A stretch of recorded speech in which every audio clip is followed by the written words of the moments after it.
C'est déjà la fin du mois et donc c'est officiellement l'heure de vous présenter mes favoris du mois d'avril.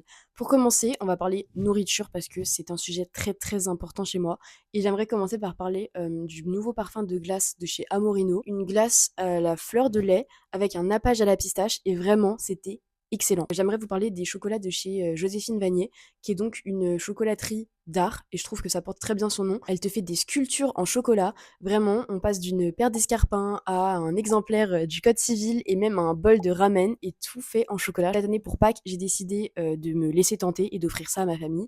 Et je peux officiellement vous dire que donc ces chocolats sont aussi beaux que bons. Depuis qu'on est rentré de Turquie, on a une légère obsession pour tout ce qui est nourriture un peu méditerranéenne, inspiration Grèce, Liban, Turquie. On a été tester le shawarma de chez Casti et je pense que c'est sincèrement l'un des meilleurs shawarma que j'ai mangé de toute ma vie. Même niveau rapport qualité-prix, ça vaut carrément le coup. C'est pas cher, c'est bon, c'est que demander de plus. J'aimerais parler d'une boisson qui est donc un kombucha, mais pas n'importe quel kombucha parce que moi de base j'aime pas trop ça. Mais là, je me suis laissée tenter parce que c'était un kombucha au chai et moi j'adore le chai. Du coup, je me suis dit ok, why not? Et j'ai testé et c'était vraiment excellent. Je suis allée au pop-up de Hôtel Amio qui a lieu à Paris pour la grande vente de céramique et cette année j'ai trouvé 3 petits saladiers comme ça. Celui-ci en tout petit qui je trouve sera parfait pour des petites sauces. Un bol un peu plus gros et cette fois-ci sans le motif, mais je sais pas si on voit bien les reliefs de la peinture. Et pour finir, j'ai pris le grand saladier, donc celui-ci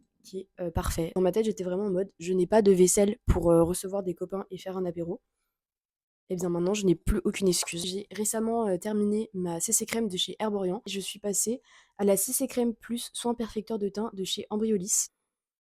J'ai de la chance, c'est que j'ai une peau qui peut me permettre d'avoir un maquillage assez léger, du coup j'en profite et bah, pour toutes les filles comme moi qui se maquillent pas des masses ou qui aiment bien un résultat assez naturel, du coup je valide. On va passer à la catégorie un peu expérience. Avec mon copain, on a été passer une soirée dans le bar à jeux Les Mauvais Joueurs à Bastille parce qu'en fait on voulait tester Unlock. Déjà Unlock c'est validé, on a grave kiffé. Mais surtout le concept de bar à jeux, je trouve ça hyper cool et franchement, je m'attendais pas à ce que ce soit aussi rempli, qu'il y ait autant de monde qui viennent pour jouer à des jeux. Je trouve ça hyper cool comme concept. Franchement, c'est sûr qu'on va y retourner parce que maintenant, on a envie de faire tous les unlocks. J'aimerais parler du coup d'un film que j'ai vu ce mois-ci. C'est Muganga, celui qui soigne, qui donc est un film un peu biopic puisqu'il retrace la vie du docteur Mukwege, qui soigne les femmes qui sont victimes de violences sexuelles au Congo.